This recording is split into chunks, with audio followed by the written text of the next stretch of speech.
Israel, the promised land, a land flowing with milk and honey. And yet, in spite of her blessings, the single natural resource that seems to be missing in the Holy Land is petroleum. Because of its apparent lack of oil in a region that holds the world's greatest petroleum resources, Israel's inside joke remains that Moses should have taken a right instead of a left on his way to the Promised Land. Does this natural resource, so abundant in the lands of her neighbors, elude Israel alone? Is Israel the only nation in the Middle East bereft of oil? Or is it in the vast wisdom and plan of God to keep this underground blessing for Israel hidden until now? At least one company believes that God not only has provided this natural resource for the land and people of Israel, but that its promise and discovery are actually predicted in the pages of Holy Scripture. The story of Zion Oil began more than 2 decades ago with founder John Brown's first visit to the land of Israel. Inspired by key passages in Scripture and his love for the nation of Israel, John Brown began a journey that would intertwine faith and science and lead to the founding of Zion Oil and Gas, an energy exploration company licensed to explore 2 vast tracts of land in northern Israel, where Scripture promises blessings of the deep that lie at the foot of Asher and on the head of Joseph. Zion Oil and Gas was formed in April of 2000 and is now a public company traded on the American Stock Exchange under the ticker symbol ZN. We're very pleased to welcome our first listing for 2007. Let's give a big, warm Amex welcome to Zion Oil and Gas. With offices in Texas and Israel, Zion is truly an international company. It is from Zion's corporate offices in Dallas that John Brown shares his vision for the Joseph Project.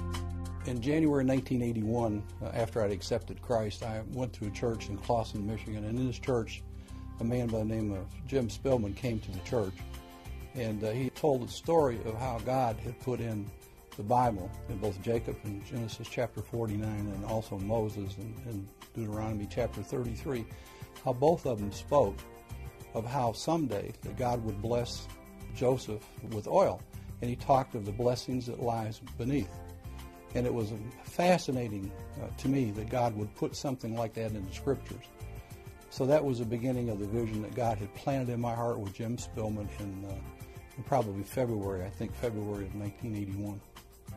This project, first the excitement of it is that it's the spiritual journey that I believe that God has chosen for my life. I believe it's God's will for me to go to Israel and to help Israel become energy independent. And secondly, I see that with the money that we'll be able to realize from this project, the Joseph Project, we will want to do, we want to help people. And basically that's what Zion's about. It's a people company. The scriptures from Genesis and Deuteronomy on which Zion's search for oil is based refer to blessings that will rest on the crown of the head of Joseph and will come from the deep that lies beneath, as well as blessing that Asher will dip his foot in oil. Many people believe that the reference to oil, in Hebrew shemen, in the blessing of Asher, can only mean olive oil. Asher's land was indeed rich in olive groves.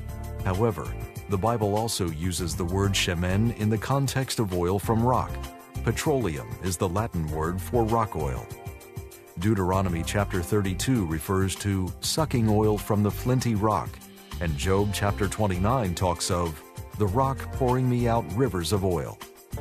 Interestingly, both the ancient Babylonians and Assyrians used the words samnu and saman in referring to petroleum from the oil seeps that abounded in their countries and were well known in biblical times as today.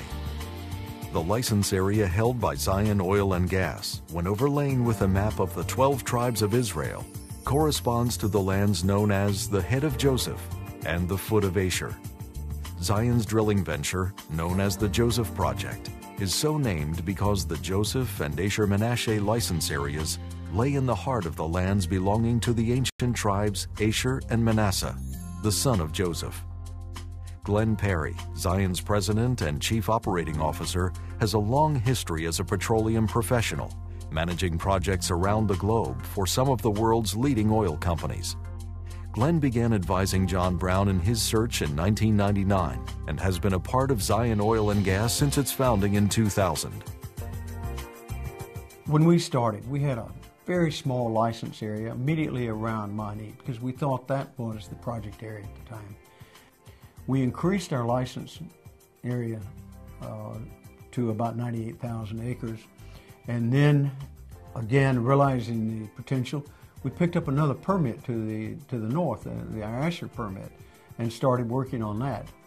And so today we have 5 leads and prospects in those 2 areas. We drilled the Monteith number 1, as I said earlier, with very encouraging results. One is that we found that the well was much higher, much shallower than we expected by, as strange as it sounds, 1,500 feet higher than our most optimistic projection. Well, that really set up the next stage of our exploration, in that being so high, we have always wanted to go down to a lower horizon called the Permian section of the Permian section of the Paleozoic age. And now we realize we can get there. We are close enough where we ended up with this well that we can drill a well into the Permian. And why the Permian? The Permian is one of the most significant oil and gas producers in the world.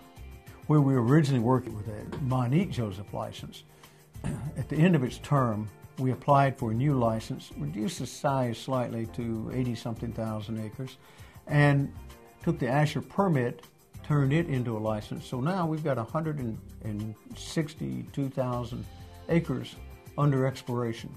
Now, what does that mean? That's everything from the seaside town of Netanya all the way to Haifa, between the West Bank and the coast, and covering about half of the Carmel mountain range.